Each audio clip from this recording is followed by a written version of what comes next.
Hi everyone, कैसे हैं आप सब।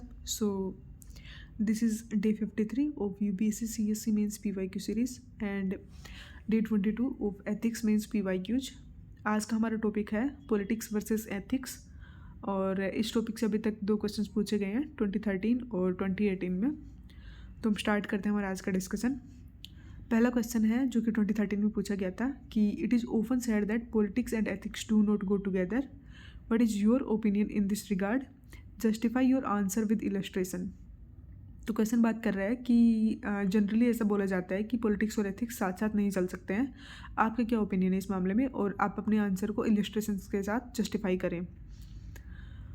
तो मैंने स्टार्ट किया है कि डाइकोटोमी चलती रहती है पॉलिटिक्स और एथिक्स में, और वो ग्राउंडेड है in debates of realism versus idealism या फिर मीन्स वर्सेस एंड, कि वो इन दोनों के इन दो थ्योरीज पे बेस्ड है।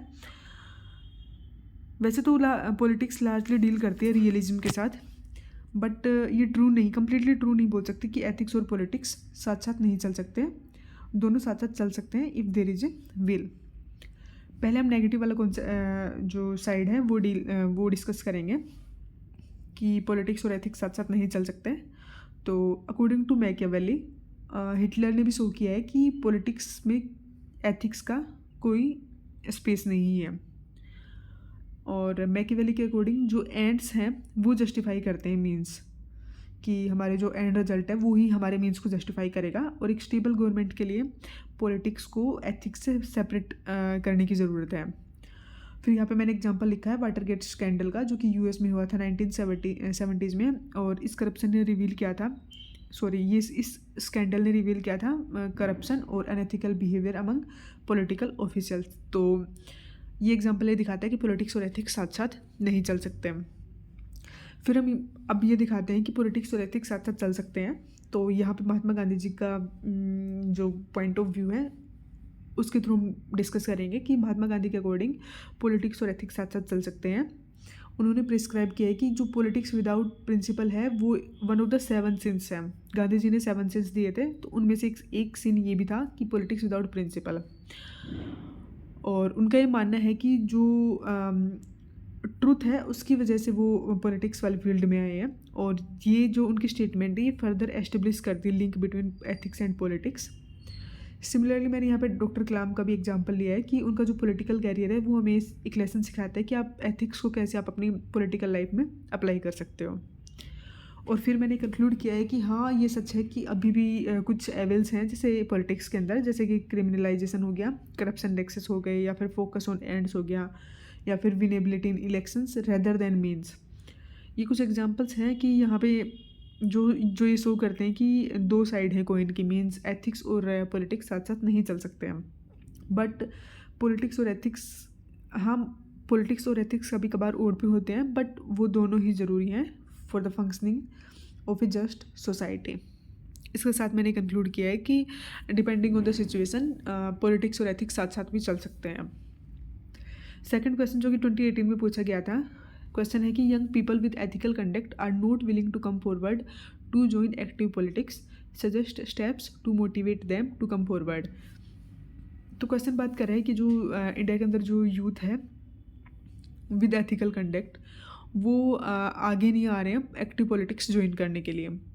तो आप स्टेप्स बताइए जिससे कि आप उनको मोटिवेट कर सको। तो आंसर की शुरुआत की है मैंने डेटा के साथ कि India one of the youngest Nations है, लेकिन फिर भी इसका जो पार्लियामेंट है वो अभी भी रिलेटिवली ओल्ड ही है, क्योंकि जो यूथ है 18 से 35 ईयर्स के जो बीच के लोग हैं वो सिर्फ हमारे पार्लियामेंट का 35% ही है। जो इंडिया की जो पॉपुलेशन है उसमें जो यूथ का जो डेटा है वो 35% है, लेकिन इंडिया की जो पार्लियामेंट है वहाँ पे केवल 12% ही है। अब यंग पीपल जो है जिनमें एथिकल कंडक्ट है वो विलिंग नहीं है टू जॉइन एक्टिव पॉलिटिक्स। उसके कुछ रीजंस हैं। सबसे पहला रीज़न है करप्शन और क्रिमिनलाइजेशन ऑफ पॉलिटिक्स। अब 40% जो MPs हैं जो कि पार्लियामेंट में है वो उन पे अभी भी क्रिमिनल केसेस चल रहे हैं as per the data of ADR। Second है dominance of money and muscle power in politics, जिससे कि एथिकल यूथ जो है वो डिसएडवांटेज फील करती है और वो फिर पॉलिटिक्स में नहीं आना चाहती। थर्ड है lack of internal democracy in parties, वो रिड्यूस कर देती है opportunities for talented youth. Fourth है fear of character assassination and political violence, जिससे कि यूथ डिस्करेज होती है। और लास्ट है कि limited policy exposure and training to learn political process. अब ये तो कुछ रीजन्स थे जिनकी वजह से यूथ पॉलिटिक्स में नहीं आना चाहती। अब आप कुछ स्टेप्स बताइए उनको मोटिवेट करने के लिए। तो सबसे पहला है कि आप पॉलिटिकल और जो इलेक्टोरल रिफॉर्म्स है आप उनको स्ट्रेंथन कीजिए। और ये आप कैसे कर सकते हो कि सबसे पहले आप फास्ट ट्रैक कोर्ट्स बनाइए फॉर पॉलिटिकल क्रिमिनल केसेस। दूसरा है कि जिन पर्सनस पे सीरियस चार्जेस हैं, क्रिमिनल सीरियस चार्जेस, आप उनको बैन कीजिए। सेकंड वे है कि आप प्रमोट कीजिए इंटरनल पार्टी डेमोक्रेसी। और ये आप कैसे कर सकते हो कि ट्रांसपेरेंट मेंबरशिप प्रोसेस रखिए, रेगुलर पार्टी इलेक्शन कीजिए। फॉर एग्जांपल आपके जो कैंडिडेट हैं, आम आदमी पार्टी की जो कैंडिडेट हैं, उनका सिलेक्शन होता है through interviews and performance matrix. Fourth point है कि आप बिल्ड कर सकते हो यूथ लीडरशिप प्लेटफॉर्म, जैसे कि मैंडेटरी यूथ आप कोटा ला सकते हो लोकल बॉडीज़ में। लीडरशिप फेलोशिप चला सकते हो, जैसे कि SBI youth for India integrated, आप इसको इंटीग्रेट कर सकते हो। SBI यूथ फॉर इंडिया जो फेलोशिप है आप उसको इंटीग्रेट कर दीजिए पॉलिटिकल अप्रेंटिसेस के साथ। फोर्थ पॉइंट है कि आप एनकरेज कीजिए transparency and tech based campaigning. और लास्ट है कि आप चेंज कीजिए social narrative through media campaign, schools and college debate etcetera. तो ये कुछ तरीके थे जिससे कि आप यूथ को मोटिवेट कर सकते हो टू जॉइन पॉलिटिक्स।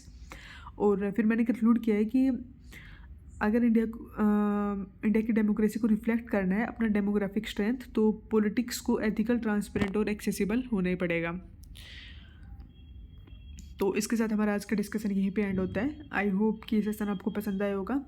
अगर आप लोगों को कोई भी इनपुट देना है तो वो आप कमेंट बॉक्स में दे सकते हो, हम उसको नेक्स्ट वीडियो में डिस्कस कर लेंगे। Thank you so much.